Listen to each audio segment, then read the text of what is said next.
Good day everyone, my name is Aleysia Kleinert and I'm from the Department of Horticultural Science at Stellenbosch University. Today I will be sharing some of the results from the project on crop removal figures for 8 different varieties grown in the South African macadamia industry. Nutrient removal values add more key information to the understanding of nutrient requirements together with visual assessments, yield data and soil and leaf analysis. Estimates of nutrient removal from orchards through nuts in harvested is based on limited historical data.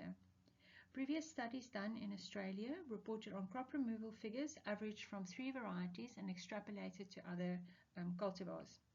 The crop removal figures are only part of the equation and additional losses should also be taken into consideration. For example, leaching or runoff, as well as orchard-specific soil properties, which will have an influence on nutrient availability. On this table, we can see the additional percentages suggested by Brian and Vampani to account for these losses. In addition to this, previous research by Vampani found that Australian A varieties have roughly half of the non-structural carbohydrate levels compared to Hawaiian varieties, and this could possibly indicate differences in nutrient composition of the nuts. This project is a replication of similar work done by Jeremy Bright in Australia, and we had 3 internal controls between the South African and the Australian studies to benchmark. The 3 internal controls were 816, A4 and A16. For this study, we selected the most widely planted cultivars currently in South Africa, together with the 3 internal control. These cultivars were Nalmac 2, Beaumont, 788, 814 and 842, with 816, A4 and A16 as the internal controls between the South African and the Australian studies.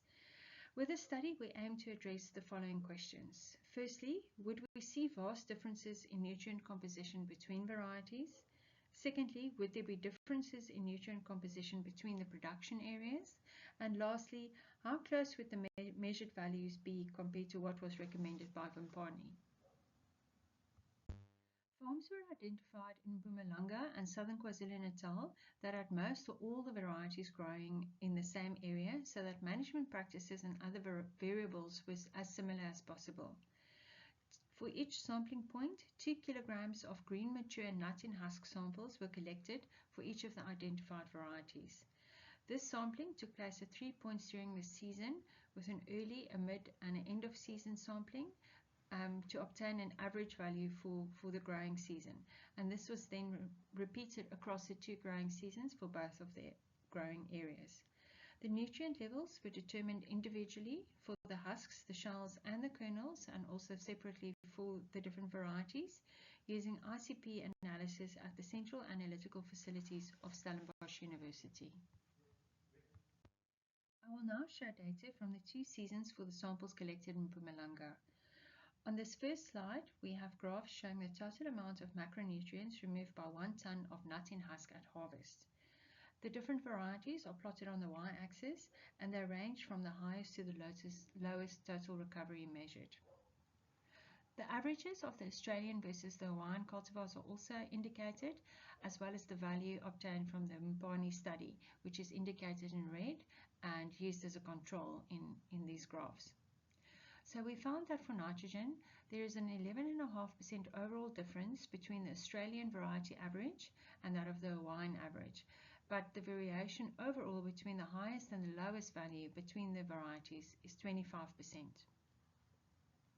For phosphorus, we found a 10% difference between the average for the Australian varieties and the Hawaiian varieties, but with an overall variation between the highest and the lowest values measured at 33%.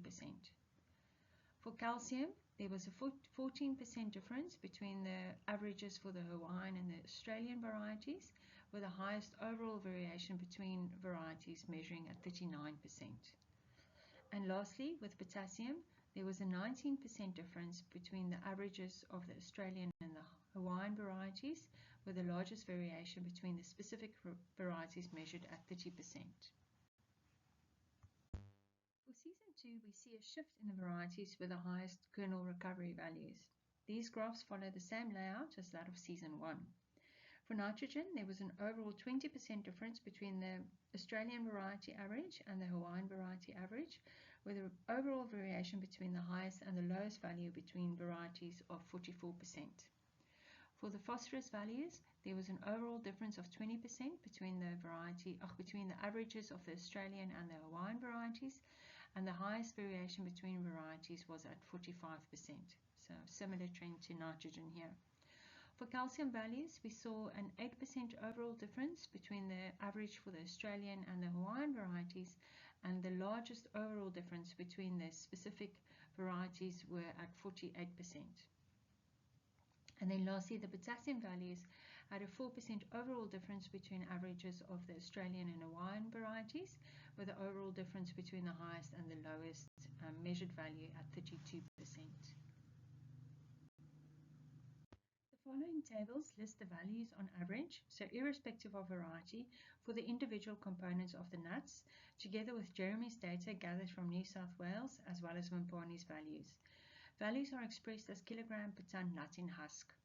A general trend we found that was the Mpumalanga crop removal values for the 2022 season were lower than that of the 2021 season. What is also interesting to note is that the calcium values measured in both Mpumalanga and Jeremy's trial were higher compared to that of the values reported by Mpani. It will be interesting to see if this trend continues for the KwaZulu-Natal data.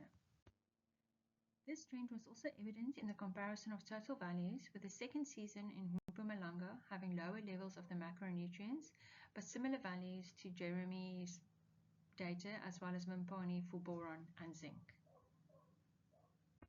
A comparison of the data of the three internal controls showed that there is variation across the production areas as well as across seasons.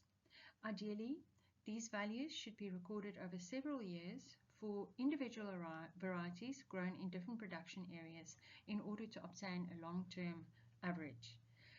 This long-term average, coupled with visual assessments, crop yield data, and soil and leaf analysis, will therefore ensure the correct levels of nutrition applied. Thank you very much for your time, and I hope you all enjoy the rest of the research meeting.